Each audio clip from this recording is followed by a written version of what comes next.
Dicta clases de literatura argentina en la Universidad de Buenos Aires, en la maestría de escritura creativa de la Universidad de 3 de Febrero y en el Colegio Paideia de la ciudad de Buenos Aires. Bueno, Aníbal. La novela es una novela que está escrita tiene 3 partes. ¿Tiene 3 partes? Ah, perfecto, porque ahora me entró la duda de pronto. Estaba seguro, lo dije seguro y de pronto me entró la duda. Y nada, hay una primera parte en la que hay un personaje que es B, y que me gustaría que nos contaras un poco cómo nace la idea de escribir sobre B y sobre todas las coincidencias que encontrás vos en ese año y en ese momento y qué construís ahí.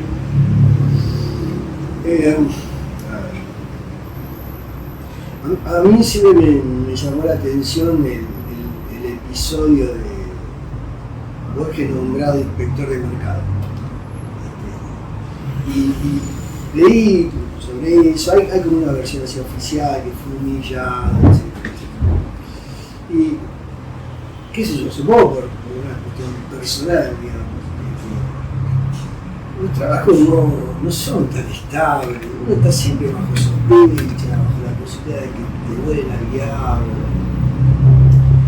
Por otro lado, me parece que ya para el año 44, 45, para Borges ser Borges, va a tener que dejar el trabajo en la biblioteca, con lo cual, digamos, efectivamente, puede ser que el intendente, porque estamos en la época donde el presidente designaba al intendente de Buenos Aires, y el intendente tiene en cuenta el antecedente de que Borges había firmado esa solicitada, llamando a votar a la Unión Democrática y alertando de alguna manera el horror que se venía si ganaba el peronismo. Ahora esa solicitada la firma un montón de intelectuales. Borges no tiene ni protagonismo, pero da su nombre. Yo creo que él sabe a lo que se expone.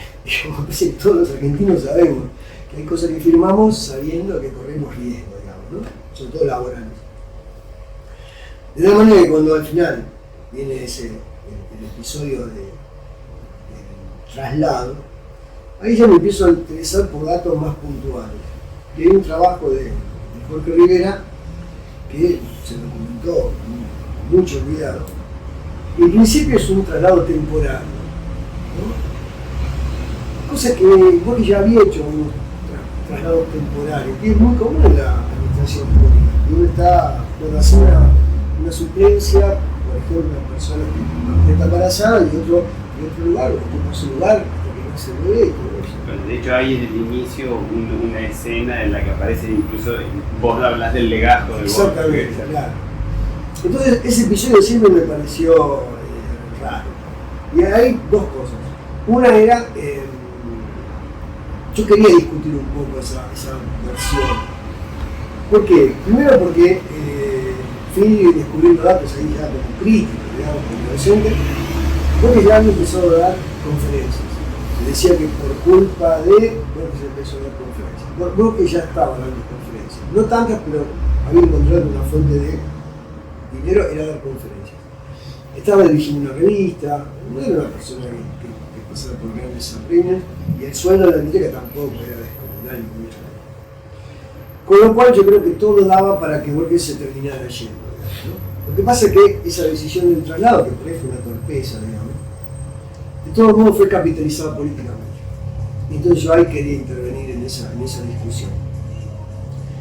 Porque me parece que tuvo más una especie de aprovechamiento político para tener una víctima nuevamente, una víctima más del gobierno peronista. Y la otra cuestión que yo me preguntaba es, ¿qué hubiera pasado si Borges aceptaba ese traslado? ¿Qué problema había, digamos, no? Porque bueno, últimamente pasa mucho, ya me dedico a cosas que realmente me gustan, pero no siempre fue así. Tuve que hacer algunos trabajos que no tenía más remedio, yo tenía que mantenerlo. Y me parece que... Y con esos trabajos pensaste la posibilidad de la ucrania, de lo que hubiera... Claro, yo trabajé en una fábrica en Pompeya. Trabajé poco tiempo cuando salí del servicio militar. Y era una fábrica que hacía ropa para exportar a Estados Unidos, ropa de cuero. En un taller, un galpón. Y yo trabajaba medio de vigilante, porque yo registraba qué había cosido cada obrero, había cosido. Entonces con eso se llamaban los sueldos. Pero la gente que trabajaba en el galpón era gente muy distinta, digamos, a los mundos intelectuales.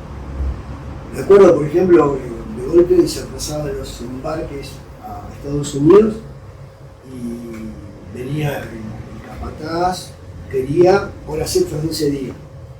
Y entonces aparecía la delegada que iba a negociar el precio de esa hora extra. Me acuerdo, una mujer grande con el pelo recogido.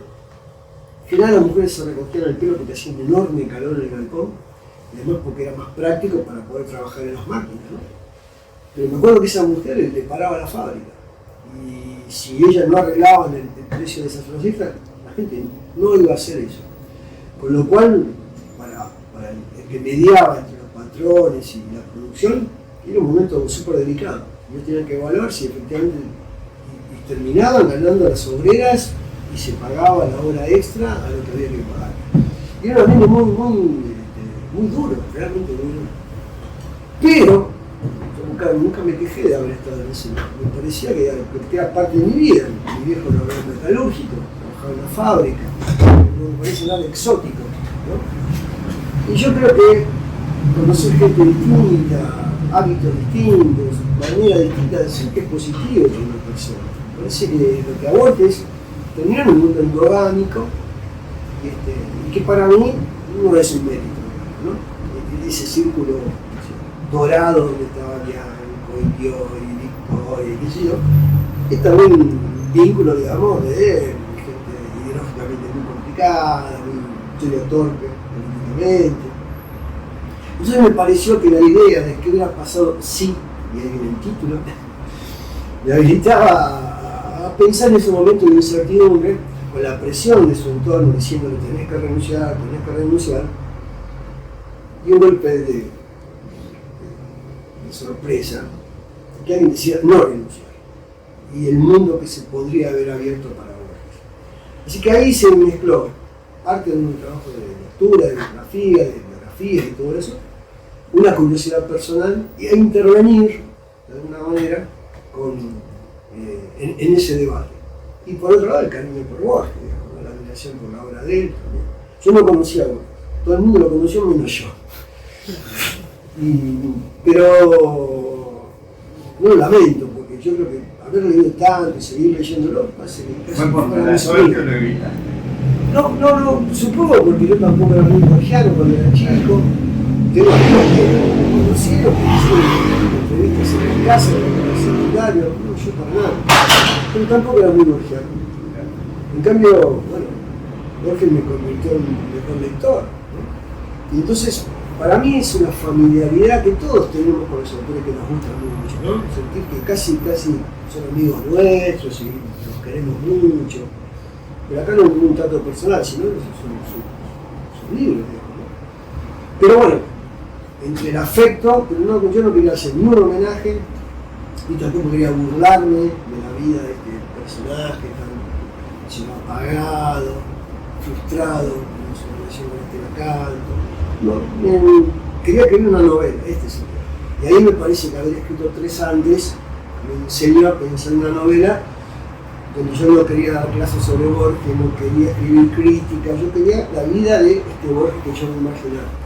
Algunos datos le daban el marco, son verdaderos y los demás eran inventados. Me imagino que entre los libros que tomaste como referencia, hay uno que es especialmente relevante en lo que tiene que ver con la relación entre ellos, que es Borges a contraluz de Lacanto. Sí, claro, sí.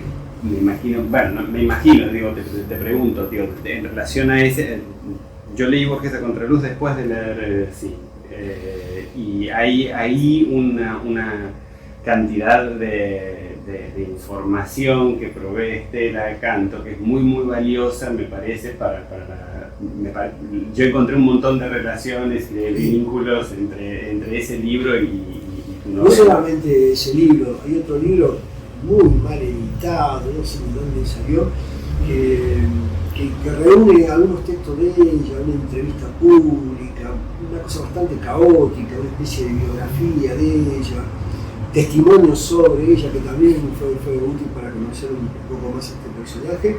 Pero el libro de Borges a Contraluz es buenísimo, es un gran libro. Y curiosamente, yo no está agotado o algo así, no es tan sencillo. Debe haber alguna dificultad en derechos, sí, debe haber alguna dificultad de derechos, porque es un libro que supongo yo que genera una inquietud que cabría lectores para ese libro. Como Edith Ferb me encantaría publicarlo. Bueno, pero además es una muy buena escritora. Sí, yo le leí también a ella porque me pasó en un momento, estaba editando los libros de Irene Gruf y sí. Irene me dijo que tenía que leer a dos mujeres y me pasó 2 libros de Estela Canto y 2 libros de Armonía Somos. O sea, me abrió ahí como un universo que aparte, digo, me hizo quererla mucho a Estela Canto. A pesar de que las cosas que leí siempre fueron muy bravas, no eran ni fáciles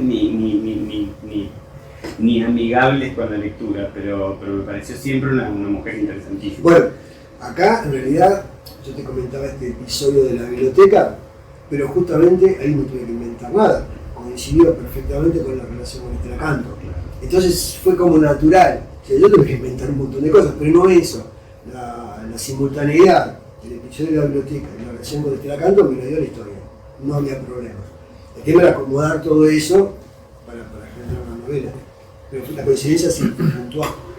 Bueno, me parece que hay en la novela, en las 2 primeras partes, que es donde vos, corregime si digo alguna barbaridad, yo encuentro que en las 2 primeras partes de la novela vos tenés, en la primera fundamentalmente es donde plantás toda la información y todos los datos para sostener el momento Borges y el universo de este personaje. Pero la tercera parte, en la que le pasás la voz a Estela, es la que empieza a trabajar el sí. Bueno, en realidad empieza antes, pero el sí, este sí de lo que hubiera pasado sí, está en este cuadernito y en estas anotaciones que hace Estela por otro tema que me parece que a vos te interesa mucho, que es no es un desvarío, pero sí las derivas del alcoholismo y qué pasa con eso a la hora de volcar a la escritura. Eso, en principio, lo que me llamó la atención era la insistencia de ese tema en el diario de Bioy sobre Borges. Borges, en el caso del diario de Bioy, es muy insistente, de una forma, digamos, de la calumnia a las mujeres si son varón. Que sea varón está mal, si son mujeres es algo irrecuperable. Y son imágenes muy tristes, muy penosas, incluso gente que Borges en algún momento apreció mucho, tuvo un trato personal, para él eso no hay vuelta. Y empiezan con un culto bastante disparatado, digamos, al agua, ¿no? Y entonces también, y ahí por notas sobre Estela Canto tuvo un final bastante penoso, ¿no? Donde el alcoholismo es central, digamos, ¿no? Pero bueno, Borges se lo contaba a Bioy, los datos efectivamente hablaron de ella. Entonces imaginé, digamos, ese episodio donde de pronto Estela desaparece y podría ser asociado con esta ocurrencia de mujer independiente que se va a Uruguay y se va. Y entonces pensé que desapareciera, que Borges no supiera dónde estaba, el hermano nunca sabe dónde estaba, pero que ella al final le pasara algo y apareciera internada, en un proceso de recuperación, digamos, donde se desarrolla esa tercera parte, digamos, ¿no? Y ahí también fue bastante natural dejar a Borges y darle la palabra a ella, porque aunque Borges siga teniendo presencia, que me la componía un personaje interesante, ¿no? Y ahí sí tenés algunos documentos, pero le debes componer un personaje, eso es lo más complicado, la información todo el tiempo, pero armar un personaje con el cual vos sigas sus historias y te compenetres con él y creas que si realmente está triste, y si está contento, no porque el entorno te asegura eso, sino que desde adentro de la novela tenés que hacerlo. Y entonces me parece que esa relación, escribir sobre Estela, es el momento, digamos, que yo necesitaba. Entonces ahí quedé de costado y me dedico a ella, que es un personaje espectacular, pero también una mujer que ha sufrido, es una cosa, tiene lo suyo, digamos, esa independencia también tuvo su costo para ella, ¿no? Pero bueno, tenía esa ventaja. Era una mujer que de golpe desaparecía y todo el mundo, ¿dónde está? ¿Dónde está? Se fue a Uruguay, qué sé yo, nunca avisa.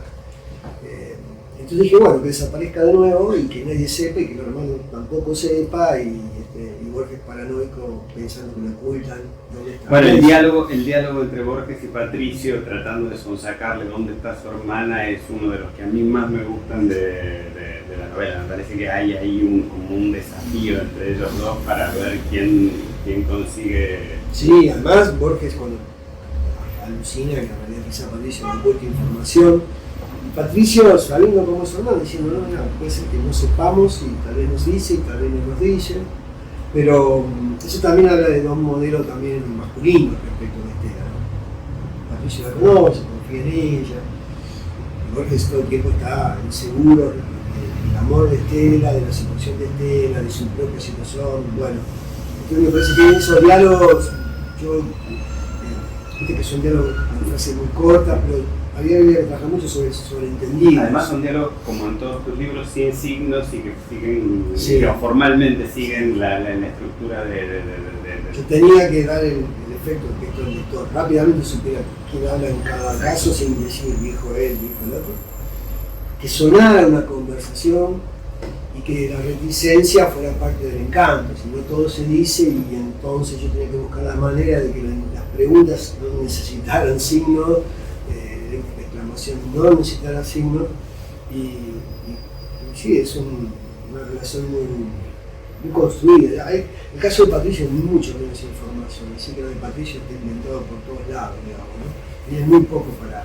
Sí, da sus datos elementales, una persona culta que ayudó a la formación de Estela, gracias a él ella puede leer y escribir, pero no hay mucha más información sobre Patricio.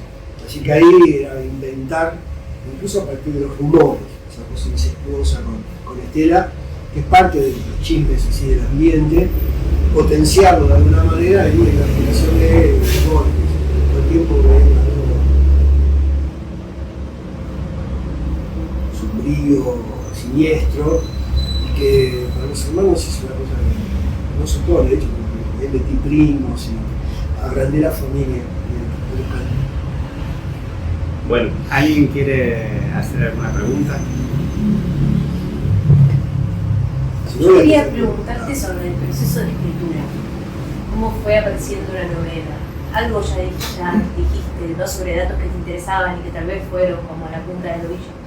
Pero sí, te llevó mucho tiempo, sí, de alguna manera se generó. ¿Cuánto? Sí, mucho, sí. No sé, me cuesta, pero sí, 5 años.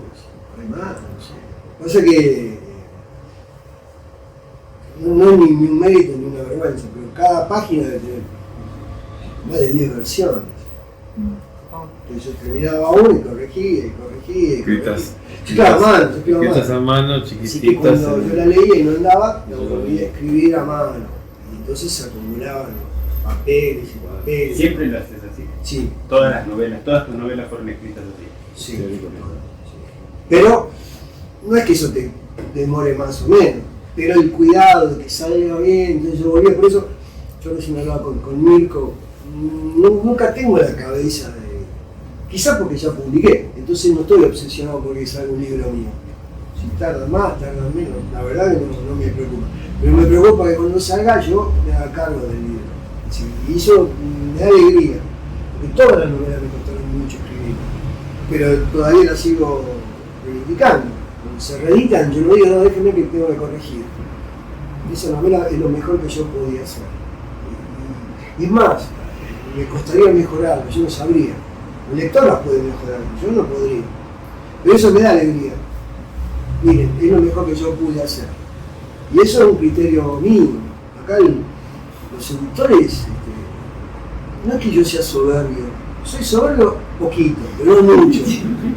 Pero yo no le doy bolilla a los editores si no son cultos como él. Me había tocado trabajar con gente que no es culta. Entonces me ofrecen ideas, yo no le doy bolilla. Porque estuve años escribiendo, no es que vos me vas a decir a mí. No, yo soy el autor. Solamente con personas cultas puedo dialogar. Y los diálogos con Miguel fueron de ese tipo. ¿Qué te parece? Y yo argumentando en contra. Y él decía, pero vos, ¿qué te parece? Y peleando. Y casi, digamos, bueno, el epígrafe de Faulkner fue muy gracioso.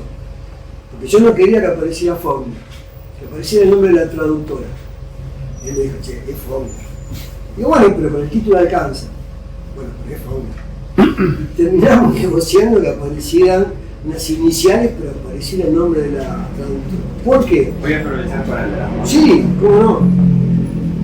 Pero ¿será acaso la verdadera sabiduría aquella que logra comprender que existe un podría haber sido que es más cierto que la verdad? W.F. Absalón, traducción de Beatriz Florencia Nelson. El punto es que Aníbal insistía muchísimo en la versión de Beatriz Florencia Nelson, porque decía que en cual... No, es que yo no leía a Faulkner nunca. Yo leía a ella. Y yo quería que ella fuera más importante que Faulkner, porque si pones Absalón, ya todo el mundo sabe. Pero no sé, todo el mundo sabe que esa traducción, que es la que me maravilló a mí, es de una mujer que yo quería reivindicar. Es una traductora reconocida, ¿no? Pero digo, nadie se acuerda de los traductores excepto los célebres, ¿no? Entonces yo leí lo que ella escribió, que me dicen que escribió Faulkner. Yo la conocí a partir de ella. Entonces esa es una cosa a discutir. Otra cosa que fue bastante divertida fue una cosa de acentuación. Que gramaticalmente hay palabras que no correspondían a la tilde y yo le decía que sí. Porque me parecía que daba algo más como realismo. Perdón, me banqué en Twitter gente que dice que está lleno de ratas, te lo juro, por esto. Porque fue una discusión muy interesante. Bueno, así que Twitter es despreciable, sí. No importa, pero digo, de todos modos la tuve que bancar. Pero esa discusión era muy interesante. Yo le decía, mirá, esto en realidad tiene que ver con una cosa oral del Río de la Plata. Y él me decía, sí, pero se entiende igual. Y yo le dije, sí, pero los lectores más grandes o de mi edad van a extrañar el acento. Los lectores más jóvenes no. Tenemos que ir negociando, poco a poco fuimos llegando a acuerdos, pero fueron discusiones. Pero no fue a lo pirro. Yo tenía un argumento que les contaba Miguel, mirá, Miguel es por esto, qué sé yo. Pero. Te juro que me convenciste con eso. Incluso le propuse relevar a gente de tu confianza, ¿no? A ver qué piensa. Y yo confiaba de que la gente más grande iba a extrañar el acento, porque en aquel momento se usaba, y la gente más joven iba a decir irrelevante. Es agramatical el acento. Pero fue una discusión muy interesante, yo nunca había tenido con otros editores. Bueno. Te voy a mandarlo. Sí. Bueno, sí. Era un video muy gracioso. Sí. En los que se quejan de las pero ahora, con el trabajo, cuando yo lo terminé, bueno, ese se editó por Tuchel. Entonces me escribe la chica que ha hecho la corrección. Entonces me dijo, ya Aníbal, te mando, la prueba ya corregida, está todo bien. Dice, quédate tranquilo. Puse todos los guiones de diálogo y los signos de pregunta que faltaban. Yo no la conocía personalmente. Entonces yo no sabía cómo decirle que tenía que hacer de vuelta y sacarlos todos. Supongo que con los programas ahora se puede hacer fácil eso, yo no sé. Pero me preocupaba el trabajo de la chica, la inversión de tiempo que había hecho. Y yo tampoco le quería explicar, porque era como decirle, bueno, entendés. Entonces era muy delicado para mí decirle. Entonces traté de decirle, bueno, te agradezco el trabajo, che, qué bueno, qué sé yo. De todos modos, los guiones, si uno me pregunta, mirá, yo pensé que, casi como diciendo que en realidad se me había ocurrido a partir de ella. Y entonces tuve que sacar de vuelta todo, porque yo me había vuelto loco para que sonara diálogo, sin guiones, sin preguntas y todo eso, ¿no? Pero bueno, eso hablaba también un poco de la desprotección de Tuchel. El editor lo mandaba, esta chica dijo, y acá falta un signo de pregunta, bueno, lo pongo. Era bastante, yo recibí... Sí, pero es que tienen normas. Tiene muchas normas, sí. Y eso, digamos, descorazona un poco. Entonces yo me dedico a escribir. Cuando termine se verá, no hay problema. Nunca me enloqueció. Pero, cuando Miguel me llamó, me dijo, mirá, sí, que yo me hacía cargo de la novela. Y eso para mí es escribir lo mejor que te sale. No me parece que haya que sacar. O sea, uno entra a la librería, el efecto que aparece es cantidad de libros que hay, ¿no? Y es un derecho legítimo, digamos, que la gente escriba libros y se publiquen los libros y la gente lea libros. Pero hay muchos libros ya. A lo mejor se pueden volver a leer libros que todavía no se leyeron, ¿no? Es decir, qué sé yo, se reeditan grandes libros que por ahí uno dice, bueno, ¿por qué van a leerme a mí? Y tengo que ser un buen libro. Bueno, para mí, ¿no? Tengo que hacer algo que realmente, si alguien va a comprar un libro mío, esté contento de haberlo comprado y no sienta que esto es una lucha. Entonces el trabajo respaldo con eso, ¿sí? Son años y años y años. Cuando me parece que ya mejor no se va a poder hacer o yo no tengo esas vacilaciones, terminé. Y se pasa limpio y ese tipo de cosas en la compu. Antes no, son papeles y papeles y papeles. Pero a mí me gusta escribir, es muy lindo. Cuando te sale bien es mejor, pero bueno, no importa, si te sale mal lo podés corregir. Y a mí me gusta mucho que la lapicera vaya por el papel. Me parece una experiencia muy agradable y la tengo de chiquito y no la abandoné. Ay, tampoco. Estoy fenómeno con eso. Pero llevó mucho tiempo, la verdad que sí, muchas correcciones. Lo que hice fue tantas papeles y los fui tirando. Y ahora que está la gente obsesionada con esto de los manuscritos, me los pidieron. No tengo más manuscritos, los tiro todos. No, ¿para qué sirven los manuscritos? Es una estetización. Este es el libro que escribí, no los papeles. Los papeles, está, los tiré todos. Este es el libro. Y ahí está, gente que encima se tomó el trabajo de leerlo. Podían haber leído a Absalón, y leyeron mi libro. Cuando ustedes me invitaron, yo me siento ahora muy feliz. La gente que va a estar leyendo un libro mío, miren cuántos hay para elegir, yo soy la persona agradecida. Si aparte les gusta el libro, bueno, genial, pero bueno, eso ya no depende de mí. Que alguien dedique tiempo a un libro mío, bueno, para mí no es normal, es un fenómeno. Es lo mismo que yo hago, pero con grandes escritores. Presto atención a esos libros. Y que alguien preste atención a un libro mío, para mí es lo máximo. Ustedes hicieron una ilustración, yo digo, si tomaron el trabajo, hacer la ilustración, ¿quién escribió la carta? ¿Vos? La carta se escribió, llegó a los lectores del club, ese cuidado es una muestra de afecto que para mí es invalorable. En sentido yo les agradezco ahora porque incluso que hayan venido para poder decirse personalmente, pero se los dije a ustedes, por WhatsApp o algo así. Para mí no es normal que a uno le guste un libro o que no quiera leer y le dedique tiempo. No es normal, es una experiencia. Piensen en todo lo que nos gusta leer. Los libros son muy importantes para nosotros. Los tenemos al lado y los queremos y los guardamos y los prestamos y nos enojamos si no te lo devuelven y los escribimos a veces. Eso es emocionante. Entonces, ¿cómo no valorar lo que cada lector hace de un libro mío? El otro día me mandó una foto de una chica en el subte leyendo el libro. Un libro. Yo no podía creer. Chica joven, estaba concentrada en el libro. Yo decía, no puedo creer, es magia eso. Una chica muy joven además, con el libro en la mano abierto en el subte. Para mí es lo máximo. Lo máximo. Pero bueno, por eso digo, cuando me propusieron venir, yo dije, sí, claro, pero no. Para mí es una enorme alegría estar acá. No es normal. Y más yo no hablé con Miguel, no sé qué quería hablar, qué me iba a preguntar. Si ustedes quieren preguntar, no tienen ni idea. Yo dije, no, ¿para qué vamos? Es acá. Bueno, vamos.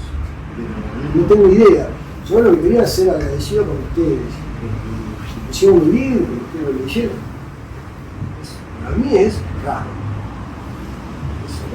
Yo tengo una pregunta más que me quiero hacer hace rato y voy a aprovechar este momento que hay un montón de gente adelante. Cuando yo leí, yo ya te digo, no leí una de tus 4 novelas, pero en todas hay una serie de escenas recurrentes. Que después de haber leído una y haber encontrado esas mismas escenas, ese par de escenas, no sé si son 2 o 3, ahora estoy con problemas de números en la cabeza. Pero digo, hay una serie de escenas recurrentes que aparecen en Rojo Amor, aparecen en el trabajo y aparecen en sí. Y hay algo que leí de Fabián Casas la semana pasada que tenía que ver con el título, que él arrancó con el sí con acento como una celebración de que sí, hay una novela nueva de Tarkovsky y en realidad era un sí de otro tipo de sí. Pero me parece que había algo ahí también de guiño al lector recurrente o al lector que vuelve a leerte o que vuelve a encontrarte en ese universo. Y me parece que, digo, por lo menos así se ve desde el lado de claro. quien lee, digo, y quería preguntarte cómo se ve del lado del que escribe. Es una... Miguel está comentando esa escena de bailarín ruso, ¿no? Que la escribí 3 veces, pero en cada novela la cuento un poco diferente. Y... Perdón, pero a mí una de las cosas que me resulta más curiosa de esa escena es cómo encaja muy naturalmente, como parte del sistema de la novela. O sea, no es que, quiero aclarar esto, no es que está forzado de ninguna manera la entrada de esta escena. Esta escena cae en cada una de las novelas donde yo la leí perfectamente bien y él la acolcha de alguna manera que claro. va. Eso que Lo que pasa es que esa historia, que a mí me gusta que reaparezca, pero está bien, ¿no? Me alegra mucho lo que vos decís, porque, por ejemplo, en el trabajo, el protagonista en algún momento estudió danza, venía la danza.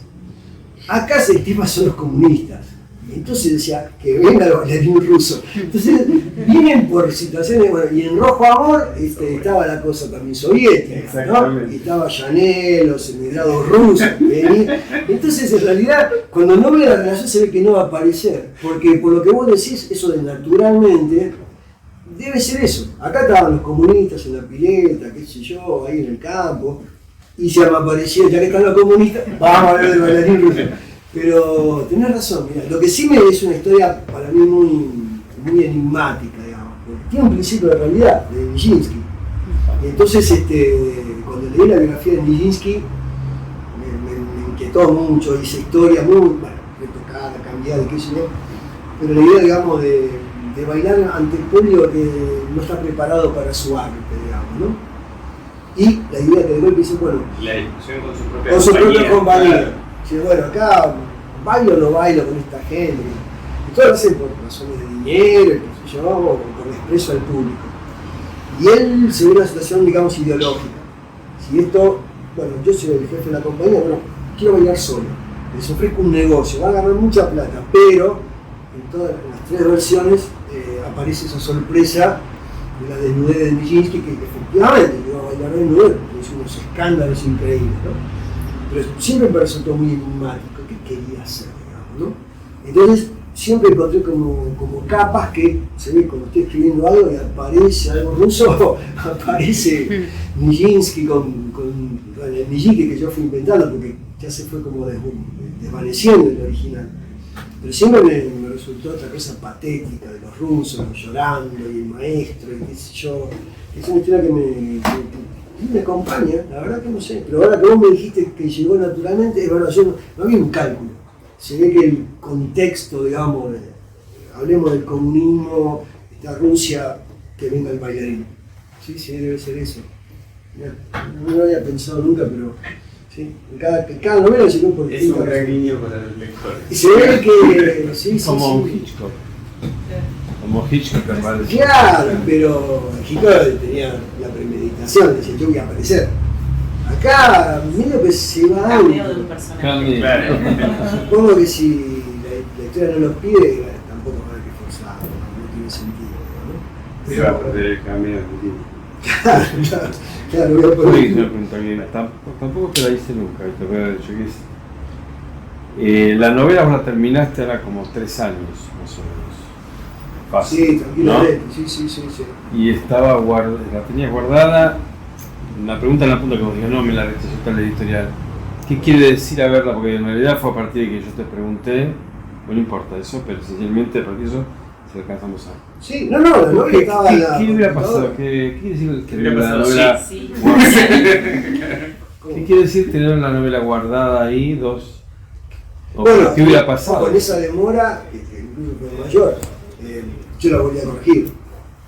Después terminada no estuvo tanto tiempo en la computadora, así como está, no, habrá estado, qué sé yo, 1 año y medio. Bueno. Que puede ser, pero, qué sé yo, no. Fue raro, ¿no? Para mí fue raro. Sí, Como yo de... para todo el mundo fue raro, para Miguel también, no, Miguel Italiano también, me Claro. decía, y Y aparte, ¿qué fue? Diciembre del 2020, ¿no? Ahora sí, en noviembre, ¿no? Cuando yo leí. No, Sí. no, ya había terminado la pandemia. Sería 22. No, 21. El 21. Finales del 21. Y la novela salió en marzo. 22. En marzo. Sí. Quiero decir, fue raro, ¿no? Rapidísimo. Sí, fue rarísimo. Sí.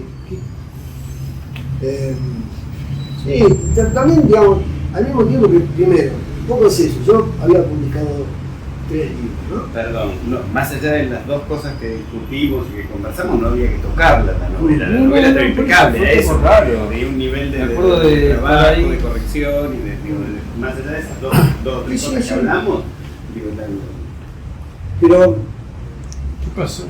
no, una es eso, yo creo que no, esta idea, digamos, de que la novela estaba escrita, ¿no? Estaba escrita. Entonces, Digo, porque vos decís, me gusta escribir. sí. Yo la paso bien escribiendo. No, el movimiento de la mano Ya del lo papel. sé, la guardás y fue raro, fue como... Sí, pero también decanta y volvés a verla, qué sé yo. Una vez que ya estaba terminada, yo no la volví a corregir, ya estaba terminada. Pero también la verdad que, qué sé yo, me siento medio fuera de época. No sé si los temas sintonizan, no sé si la idea de Borges. Ahora me pareció el centenario, qué sé yo, pero yo no tenía en la cabeza que Borges iba a ser un personaje interesante para la gente. Lo era para mí porque me dediqué a estudiar Borges, a leer. Yo no sabía si era interesante. Y se habían puesto de moda otros temas, otras variedades, qué sé yo, no sé, cuestiones vinculadas con situaciones más realistas, literatura más barrial, la cuestión de la autoficción, qué sé, había un montón de variedades que esta novela no iba, digamos. Entonces no estaba con esa urgencia. Entonces la verdad no se me ocurrió decir, bueno, más bien fue tu insistencia la que hizo que yo se la enviara imprimir. Ni siquiera lo imprimí, le mandé un mail a Miguel, ni siquiera lo impreso, cosa que en general uno la termina y imprime para que tengas ahí con un anillado y se pueda leer mejor. No pasó ahí. Pero también puede ser una cuestión de edad. Y si no fueras vos el que la escribió, ¿qué dirías?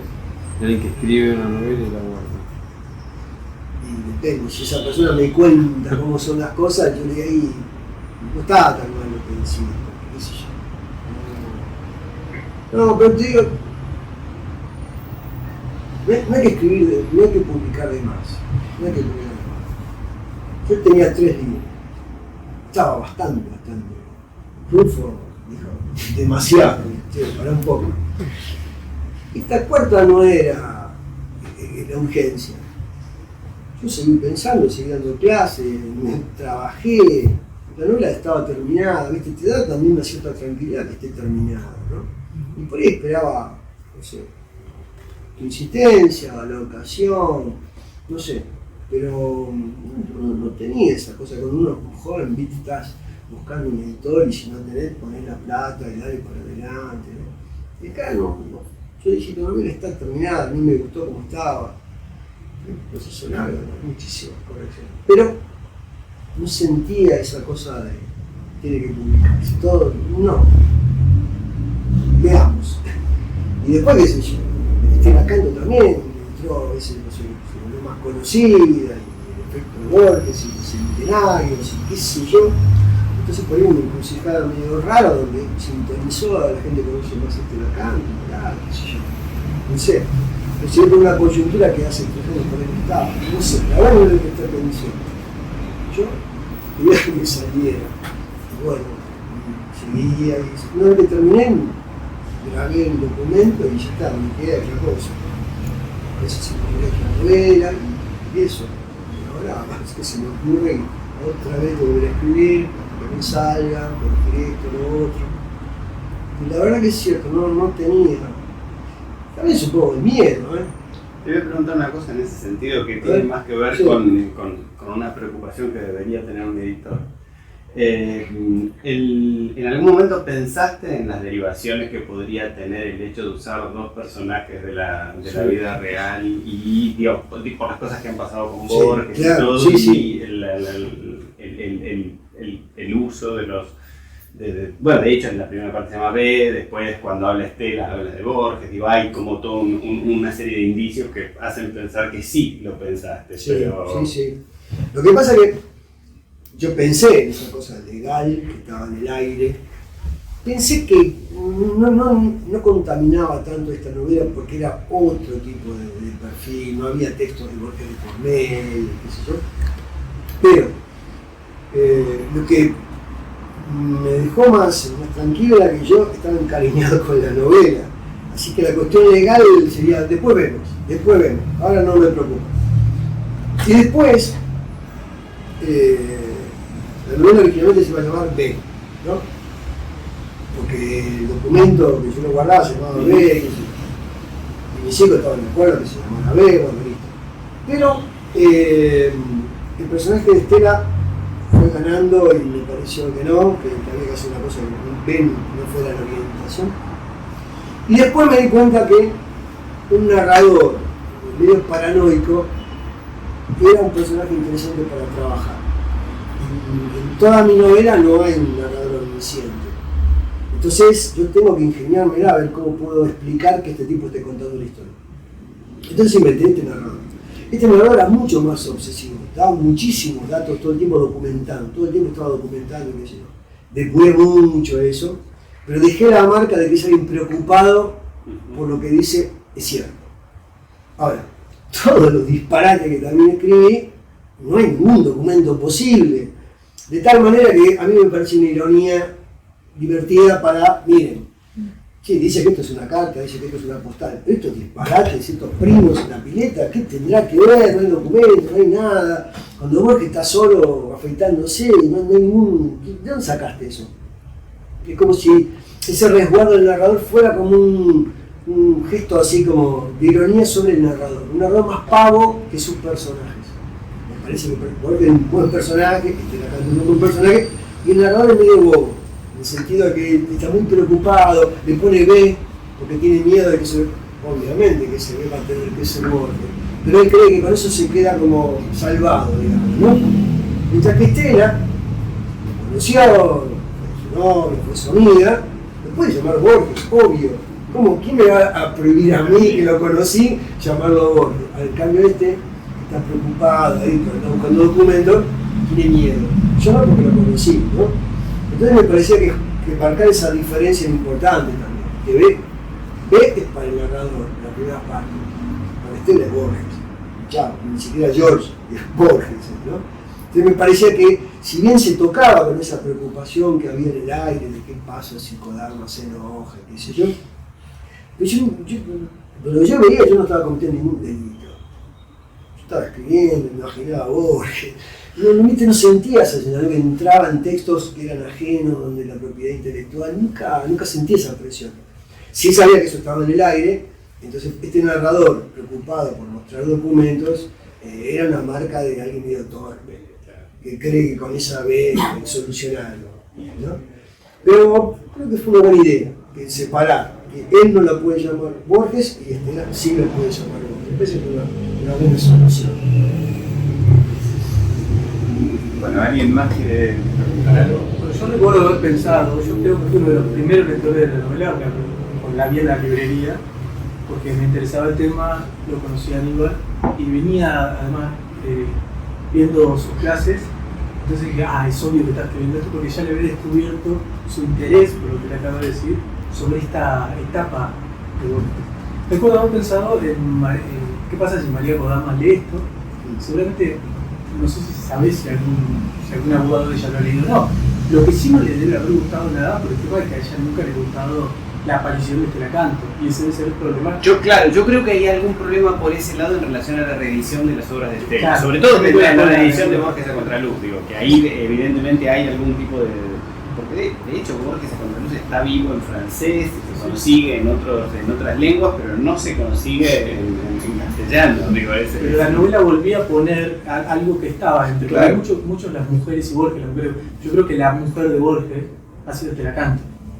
O en todo caso, y encima es la única que ha escrito ese libro, incluso que los críticos valoran. Me acuerdo de una clase de Walderton que dice que ese libro es mejor. Sí, está muy bien el libro. Está muy bien. Además, Es otro otro libro de gente lo que dice sobre los libros de Borges es una lectura sutil, no es una mujer que sale a contar chismes. Digo, es una muy buena lectora, los análisis que hace de los cuentos están muy bien. Pero Yo quería preguntar, porque la chismografía del libro me interesa. Y yo justamente te preguntaba porque hay referencias reales que están un poco corriditas. A mí me sucedaba el escritor borracho, que yo decía, ¿es Saer o no es Saer? Y bueno, me saqué la duda, y acá después de sacarme la duda de eso. Quería saber, como le dije, si había un sótano en la vieja NET, eso todavía queda para pedir los planos. Y otra cosa que te preguntaba, ¿cómo corriste? Se entiende que el cuento que él le escribe es el Aleph para ella, y que ella...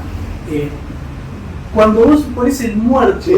¿por qué hiciste esa operación? Me pareció que yo lo leí como, para no ser tan obvio con lo canónico, ¿no? Como poner un laberinto en el medio. sí, sí.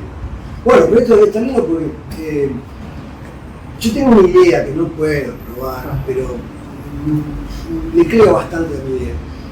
Y es que hay una relación entre el cuento del muerto y la película Scarface, la original, de Howard Hawks, ¿no? De Howard Hawks, una película de gángster, digo, porque seguro la vio.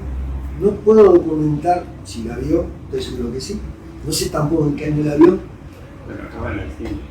Claro, exactamente. Los mando al cine para que vean cara cortada. Pero yo tengo la impresión, digamos, de que esa relación muy inquietante entre Scarface y su hermano se reproduce en Patricio y Estela. Esa idea, digamos, de la cicatriz, el erotismo de esta mujer, como que Borges no sabía cómo escribir y dije, fue a ver Scarface y se le ocurrió cómo escribirlo. Pero eso es improbable en un artículo. Entonces dije, bueno, esto no va por un artículo. Pero sí me parecía que era tratar de explicar, y también un poco cómo funcionan los mecanismos, ¿no? Cómo muchas veces vos escribís algo, no le encontrás la vuelta hasta que, ¿no? Yo creo que en tres. Hay una parte que yo no sabía cómo escribirla, y vi una película, yo no me acuerdo, pero Carrington creo que era, donde una mujer sale de una casa y se pone a mirar las ventanas encendidas. Entonces ve lo que pasa en una habitación, lo que pasa en otra habitación. Y entonces dije, eso es lo que me falta. Y yo la escribí haciendo que el personaje saliera y mirara ventanas. Y en un punto me parece que lo que hace es que voy al cine y se me ocurre cómo escribir el cuento, y funciona, es muy aleatorio, no es que uno sabe siempre cómo te va a salir, rebotás. Y la historia del muerto, sí, Borges llevó más de 10 años escribirla. Porque ese episodio allá en la frontera, Brasil, Uruguay, donde él ve que matan a una persona, uno gratuito, súper perturbadora, pero él no la termina de escribir, sino muchos años después, porque supongo yo lo que nos pasa a todos, no le encontró la vuelta, porque todos tenemos historias, el tema es cómo se escribe, y él no le encontraba la vuelta, entonces dije, no importa, Borges, con Scarface la vas a encontrar, y lo mandé al cine, y hice que vieran esa película, y listo, ¿no? Pero no lo puedo probar, de todos modos es casi obvio que seguro vio Scarface en el momento del estreno, seguro, digamos, ¿no? Pero Scarface es una gran película. Para mí mucho más interesante que la remake de Di Palma. Muy inquietante y esa relación de los hermanos, ya en los años 30, la pólvora pura. Entonces dije, bueno, no se puede escribir artículos, pero sí le puedo dar esta idea de cómo piensa un escritor como Borges. Bueno, va al cine y se le ocurren cosas. Y esto nos pasa a todos. Mirás una película, mirás un cuadro, escuchás una música y te aparecen ideas que premeditadamente no es que vos voy a poner a pensar el capítulo. No es tan así, me parece. Salvo el género. Si no se escribe género, por así decir, bueno, tiene que haber un escritorio para el detective, pero estas novelas no tienen una forma predeterminada. Entonces, cada escena tenés que inventarla. Entonces lo mandé a Uruguay. Bueno, están en el campo. ¿Y qué hay? Yo sabía que en esa casa de Amorina hay una pileta. Dije, vamos a poner primos por todos lados, vamos a poner una pileta, que haga calor. Tuve que inventar algo porque el género no me daba. Yo tenía que inventar qué podía pasar ahí en esa pileta. Tenía la pileta y la casa. ¿Y qué hacen adentro? Y dije, bueno, que bailen alrededor de la pileta, discutan sobre el comunismo. Ahí aparece, qué sé yo, la gracia de escribir ficción, digamos, ¿no? Porque por un artículo no lo puedes hacer. Y lo de Scarface me pasó eso. Yo estoy convencido que vio esa película, gran película de gangster, dije, ya está, la vio. Y después inventar para qué le servía verla. Y ahí apareció el muerto. Para mí siempre fue el muerto, hay que pensar en relación a esa película. Y aparte, si no la vieron, recomiendo, es una gran película. Si quieren cotejar con la nueva versión, a ver qué pasa, ¿no?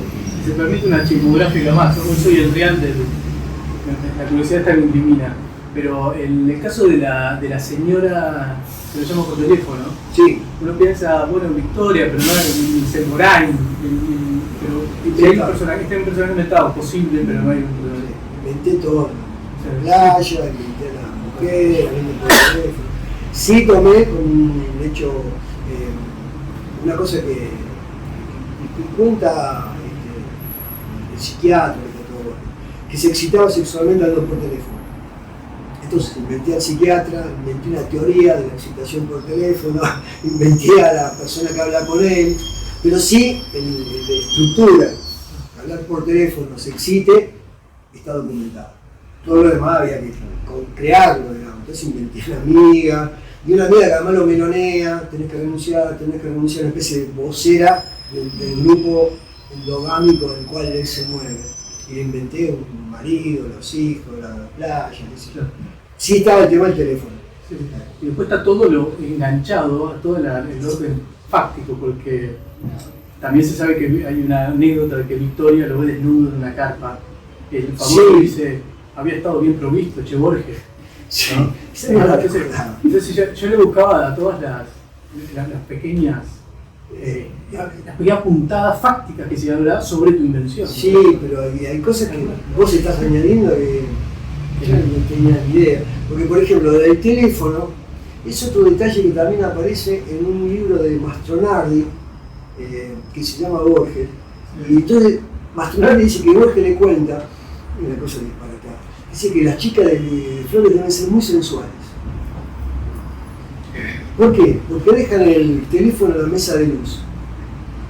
En el living está la mesa de luz. Entonces él deduce una gran sensualidad al hablar por teléfono. Eso sumaba a esta idea, digamos, de cómo le preocupaba el tema de hablar con mujeres por teléfono, digamos, ¿no? Pero la idea de que las chicas de Flores son bravas porque tienen el teléfono en la mesa de luz, yo decía, no se me ocurrió. Pero es verdad que, qué sé yo, a veces los teléfonos antes estaban donde se podía, ¿no? El living, no sé. Era bastante normal tener un teléfono, me parece un ámbito. Por ahí no. ¿No? Entonces yo tenía razón.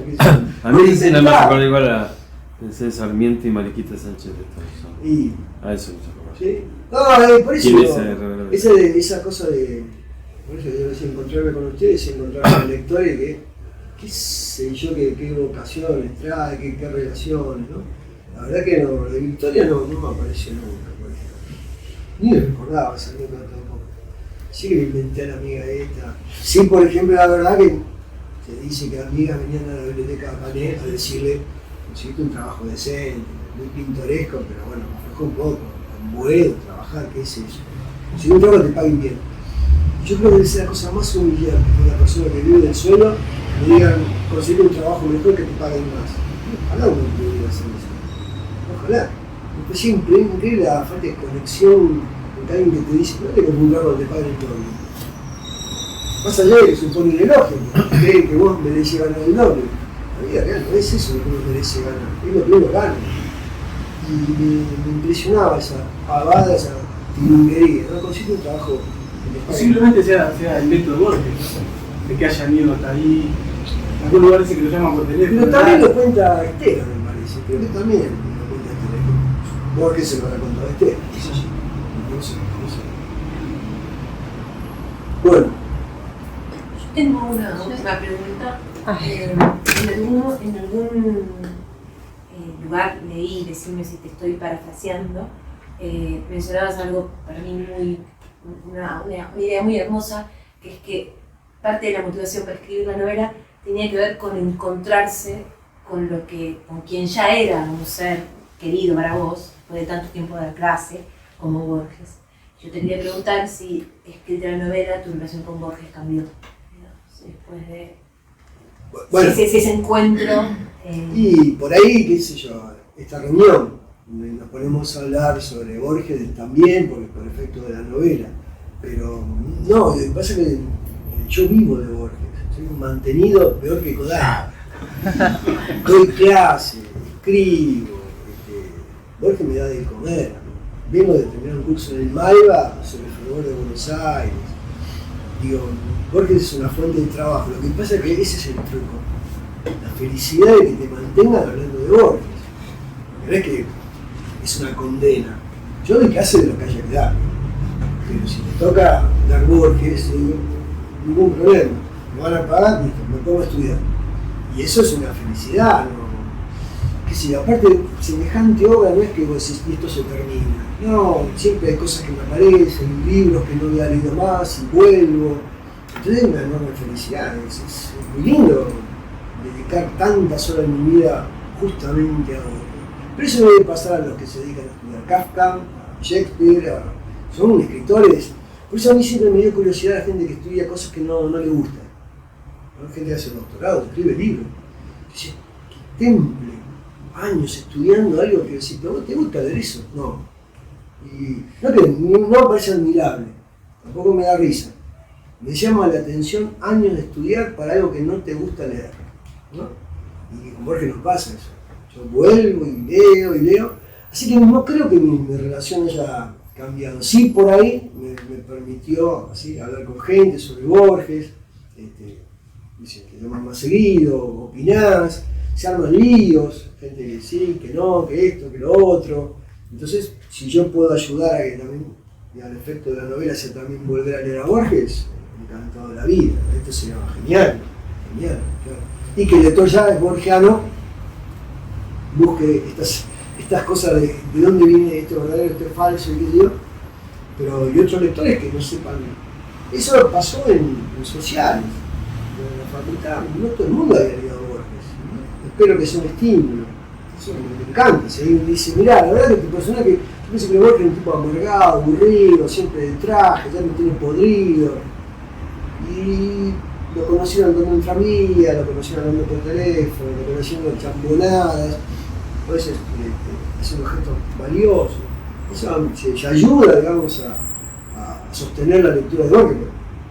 Que va a seguir, pero si se sostiene y esto ayuda, toda la vida. Buenas noches, me voy un poquito para atrás, me quedé pensando en esto que decías hace un rato de estas reversiones, como de todas estas correcciones que tuviste por sobre la novela. Me quedé pensando un poco en la esencia, ¿no? Que hay como un montón de sí, entonces como dando vuelta, como que hubiera pasado si esto, medio como elige tu propia aventura. Y un poco adelantabas esto de que te gustó esa versión que quedó, pero me preguntaba si en el resto de las novelas también es como un poco tu manera de trabajar así, como de hacer tantas correcciones, o te pasó concretamente con esta. No, siempre.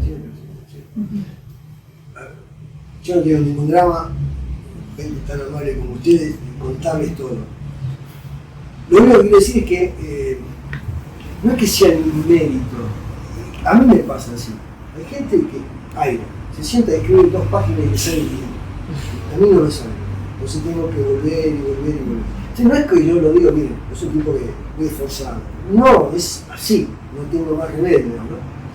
Pero con las 4 novelas me pasó, y me pasa también cuando escribo un artículo, un ensayo, ¿no? Viste, cuando te gusta, yo tengo cierta idea de cómo es lindo que suene, cómo es lindo que te imagino, ¿no? Para llegar a eso no siempre empezar, entonces tengo que volver para que vos te imagines esta escena, este adjetivo sacarlo, este mejor agregarlo. Y acá una pausa viene bien, porque yo creo que, por eso también me parece que antes me hablaban. Pero dijiste algo que estaba bueno antes, que eso es placer y no tortura. No, claro, que no es que me están pegando. Porque Claro, digo, también ahí está quien está luchando contra el texto y que No, combate cuerpo a cuerpo con el texto y vos estás en otra relación. Te sale bien cuando lo terminas. Al otro día te vas a decir, te das cuenta, es una porquería. Vale, vuelve. Dejás una semana porque ya no sos un genio. Esto es lo inmejorable. A la semana es otra porquería. Y bueno, y probás hasta que te sale. A veces no probás porque si todavía no sé cómo corregirlo y esperás y qué sé yo. Pero para mí está buenísimo. Si tengo ese marco, más complicado es arrancarlo, ¿no? Después la vas sacando como podés. Pero las 4 novelas así, no tengo escapatoria, digamos, ¿no? Pero sí, eso también me parece medio anacrónico, que no se ríe. Yo quisiera transmitir algo de belleza. Yo quisiera eso. No todas las escenas mías son una risa por ahí, qué sé yo, pero que en el conjunto vos sientas una cierta felicidad. Como es que a mí me pasa, ¿no? Pero también me pasa con otros libros, me pasa con González, o con los libros que uno más quiere, cada uno ponga el que quiere, ¿no?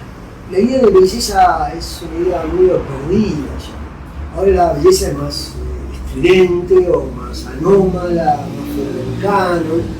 Yo empecé a ser más clásico, en el sentido de la belleza es algo interior, tranquila, te da un momento de felicidad, de compañía, y ya está. ¿No? No quiero, qué sé yo, hay artistas modernos que tienen otras ideas perfectas, no es ningún drama, pero yo me parece que tengo algo anacrónico. Y yo tengo una hipótesis, que yo escribí también esta novela para no hablar del presente. Porque en el trabajo yo me metí con el presente, igual traté de que saliera algo bello, pero el mundo actual no estoy cómodo. Sí, de hecho hay mucha descripción minuciosa, ¿no? Que eso yo lo disfruté un montón hablando de belleza, esta descripción del, no me sale, el tranvía, Sí. como todos esos detalles que, bueno, hacen como que uno viaje en el tiempo. Bueno, ahí yo quería, qué sé yo, primero el tranvía tenía esos colores, así que me fui a buscar colores de tranvía. El cartel decía esos colores, ¿no? Pero además los colores ayudan a tu imaginación, te puedes imaginar mejor el tranvía. Ahí hay un tiempo en el trayecto del tranvía, y hay un recorrido por la ciudad, y hay cosas que van sucediendo en determinados lugares. Claro. Digo, ahí hay toda una cantidad, en esa escena en particular, Sí, hay pero toda una en las cantidad, hay una calles, riqueza de claro. la construcción. Pero viste, que vos estés viajando hace tiempo, hasta justo acabé de dar plata. Que vos estés viajando, que por un rato cierta cosa, qué sé yo, medio prosaica que hay ahora. Yo quería esta novela un poco medio, no atemporal, pero más o menos. Que durara más allá de moda, que sé yo, que te gustara volver a leerla un día, que te guste una frase, que es linda esta parte. Yo buscaba eso, pero con las 4 novelas busqué eso, ¿no? Claro. Pero me parece que es un poco la misión del arte. Hay artes que son mucho más agresivos y son Picasso, bueno, no estoy en contra de eso. Pero lo mío es producir algún tipo de belleza, y no es fácil. Pero al mismo tiempo, también la vida tiene esos momentos de belleza que tenés que proteger, digamos, ¿no? Porque te arrastra todo, ¿no? Y hay que cuidar esas cosas. Entonces me parece que la literatura puede ayudar, el cine ayuda, los cuadros ayudan, la fotografía ayuda, la música, ¿no? Entonces hay que producir eso, porque si falta lo agrego yo al mundo, pero que sea algo agradable, no en el sentido naif, agradable en el sentido de tener cierta felicidad, ¿no? Yo tengo que, a veces me sale, cuando creo que me salió, vamos, ¿no? Pero no me gusta, qué sé yo, por ejemplo, viste que hablan raro estos personajes, hablan como otra época, se visten de otra manera, no usan celular, no se están drogando todo el tiempo, no andan en auto todo el tiempo, viste, no miran la tele. En esa época yo me podía, no hay computadoras, entonces lo mandé para allá y dije, ahí no había computadora, nada, que tienen esa época. Yo creo que a mí me encariñó, que me sacaba un poco de ese, no es que estoy haciendo un elogio del pasado, tiene cosas densas, ¿no? Sí, sí. Es un rato donde si vos le prestaste atención, listo, un poco de ensoñación, y eso me parece que estaba bueno, ¿no? Y esta época me cuesta más poetizar, creo que los jóvenes la poetizan bien. Yo tengo mis problemas, ya a mi edad percibo más lo estridente, lo desagradable que lo agradable. Entonces, esta época es una linda época y después, bueno, están las cosas polémicas, políticas, ¿no? Pero bueno, incluso hasta el erotismo, ¿no? Trato en todas las novelas que el erotismo tenga algo de ensoñación, de curiosidad, de sorpresa. No es que está pautado, tiene que ser así. ¿Cómo se nombran los órganos sexuales en esta novela? Y en otra, y bueno, tengo que ver cómo conviene que no suene mal, que no sea una grosería, porque tampoco un tratado de medicina. Es que ver eso, ¿no? A mí me parece que eso produce al final una novela. Después, como yo les digo, ojalá que salga bien. Pero a mí me parece que salió bien. No sé si salió bien. Este es el tema. Así que ustedes hayan venido hoy, estemos charlando. Bien. Gracias. Bueno, pero eso es nuestra amiga. Bueno, muchísimas gracias. Por favor, a vos. Esta novela. Gracias a ustedes.